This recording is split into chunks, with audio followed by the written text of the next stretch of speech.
தமிழகத்தில் டெங்கு பாதிப்பு கட்டுக்குள் உள்ளதால் மக்கள் அச்சப்பட தேவையில்லை என மக்கள் நல்வாழ்வுத்துறை அமைச்சர் மா. சுப்பிரமணியன் தெரிவித்துள்ளார். சென்னை வேளச்சேரியில் மருத்துவம் மற்றும் மக்கள் நல்வாழ்வுத்துறை சார்பில் மக்களை தேடி மருத்துவம் திட்டத்தின் 4ஆம் ஆண்டு தொடக்க விழாவை அமைச்சர் மா. சுப்பிரமணியன் தொடங்கி வைத்தார். தொடர்ந்து வீடு வீடாக நடந்து சென்று மக்களை நேரடியாக சந்தித்து நலம் விசாரித்து உடல் நலம் குறித்து கேட்டறிந்ததுடன் அவர்களுக்கு தேவையான மருந்து பொருட்களை வழங்கினார். இதையடுத்து மக்களை தேடி மருத்துவம் திட்டத்தின் சிறந்த பணியாளர்களுக்கு சான்றிதழ் மற்றும் விருது வழங்கி சிறப்பிக்கப்பட்டது.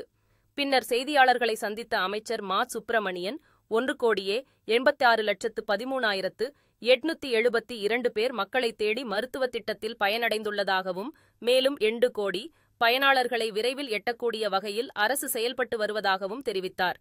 சென்னையில் மக்களை தேடி மருத்துவம் திட்டத்தை கொண்டு செல்வது சவாலாக உள்ளதாக அவர் கூறினார்.